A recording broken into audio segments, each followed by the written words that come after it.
Good morning, everybody. Myself, Komal Sahani, Senior Lecturer CDTM, Government Women's Polytechnic College, Ajmer, Theory of Fashion 3rd, Code CD 303, Theory and Tutorial, Unit number 2, Fashion Merchandising. Subtopic is 2.3, Process and Documentation, Part 3. General Overview. The trade between two nations involved significant documentation process. In domestic trade, an organization has to fulfill only the requirements of taxation department of the own country. However, in case of international trade, exporters and importers have to submit a number of documents to different institutions. These institutions are as follows. First is the importing organization that has placed the order and exporting organization that is selling the goods. Second one is the taxation, custom control and exchange control authorities of both the countries. C is the port authorities for loading and unloading of goods. D is shipping and warehousing authorities for transporting and storing the goods. E is the inspection agencies that inspect and verify the products. And F is the banks of exporting and importing countries if involved. सामान्य अवलोकन. दो राष्ट्रों के बीच व्यापार में महत्वपूर्ण प्रलेखन प्रक्रिया शामिल होती है. घरेलू व्यापार में एक संगठन को केवल अपने देश के कर विभाग की आवश्यकताओं को पूरा करना होता है और अंतर्राष्ट्रीय व्यापार के मामलों में निर्यातकों और आयातकों को विभिन्न संस्थाओं को कई दस्तावेज प्रस्तुत करने होते हैं. और जो कुछ संस्थाएं इसमें शामिल होती हैं वो इस तरह से हैं. फर्स्ट है आयात करने वाले संगठन जिसने माल की व्यवस्था करने को दिया है और निर्यात संगठन जो सामान बेच रहा है. दूसरा है दोनों देशों के जो भी हमारे कराधान, कस्टम नियंत्रण यानी जो टैक्सेशन कंट्रोल होता है और कस्टम कंट्रोल से नियंत्रण और विनिमय नियंत्रण प्राधिकरण. और थर्ड है हमारा माल की लदान और उतारने के लिए बंदरगाह प्राधिकरण. फोर्थ है माल परिवहन और भंडारण के लिए जल यात्रा, शिपिंग और भंडारण प्राधिकरण. और फिफ्थ है हमारा निरीक्षण शाखा, एजेंसियों जो उत्पादों का निरीक्षण और सत्यापन उसको अटेस्टेशन करती है. And the sixth one is the देशों के निर्यात और आयात करने वाले बैंक आदि यदि शामिल या उसमें उनकी भागीदारी है. अब नेक्स्ट है कि हमारा export documentation plays a vital role in the flow and the movement of goods and services in international markets. This documentation involves the heavy and the cumbersome paperwork for exporting organizations. There are various outsourcing agencies, experts that prepare these documents on the behalf of organizations and charge the fee for it. Exporters have to understand the importance of each and every document. And if they miss any document the contract में be cancelled. इसीलिए हम जो export documentation है एक बहुत ही precise प्रकार का documentation प्रक्रिया है.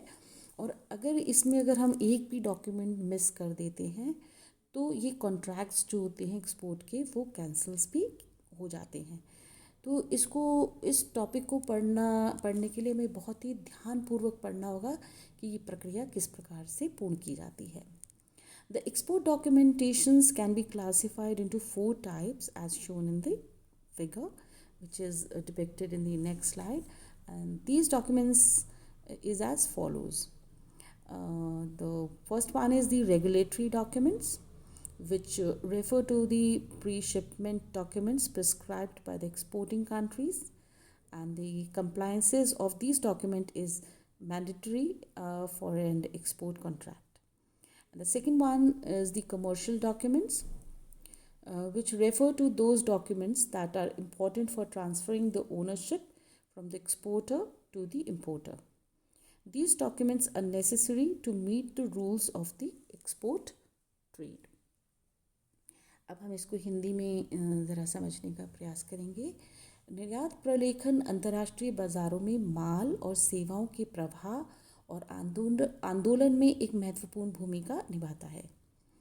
इस प्रलेखन में निर्यात करने वाले संगठनों के लिए ये भारी और बोझिल कागजी इसमें काम शामिल होते हैं और विभिन्न बहिस्रोत यानी आउटसोर्सिंग शाखा एजेंसियां अथवा विशेषज्ञ हैं जो संगठनों की ओर से इन दस्तावेजों को तैयार करते हैं और इसके लिए वह उससे इन लोगों से शुल्क लेते हैं।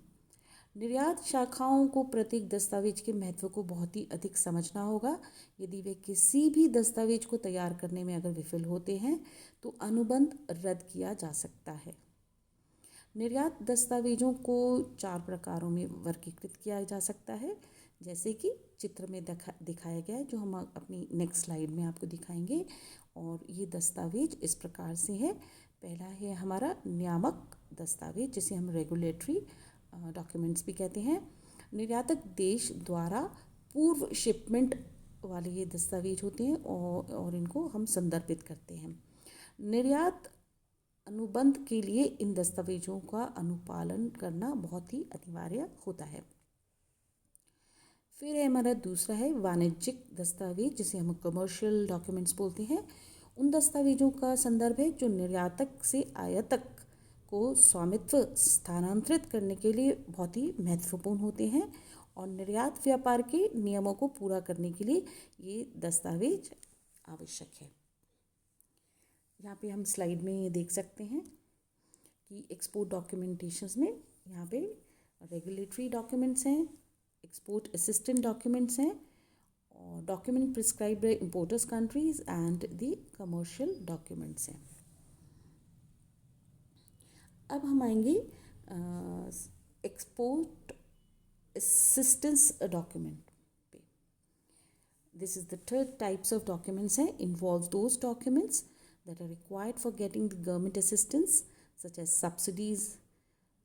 If includes documents such as export, import, contract and certificate of quality control. And the D1 is the documents which is prescribed by the importer's country. It includes the pre-inspection, quality approval and child labor norms related documents. The importer insists the exporter to submit these documents to fulfill the laws and regulations of the importer's country. The export documents are necessary from the stage when the exporter receives the order till the final stage when he or she gets the payment from the importer. These documents help in the regulation of trade and facilitation of the export operation. अब इसको हम हिंदी में समझेंगे। सी है हमारा निर्यात सहायता दस्तावेज। ये उन दस्तावेजों को शामिल किया जाता है जो सरकारी सहायता प्राप्त करने के लिए आवश्यक होते हैं, जैसे कि सब्सिडीज़। इसमें निर्यात आयात अनुबंध और गुणवत्ता नियंत्रण के प्रमाण पत्र जैसे भी दस्तावेज शामिल होते हैं। डी इज़ आयातक के देश द्वारा निर्धारित दस्तावेज, जैसे कि पूर्व निरीक्षण, गुणवत्ता अनुमोदन और बाल श्रम मानदंडों से संबंधित दस्तावेजों को शामिल करता है। आयातक को देश के कानूनों और नियमों को पूरा करने के लिए इन दस्तावेजों को प्रस्तुत करने के लिए कहता है।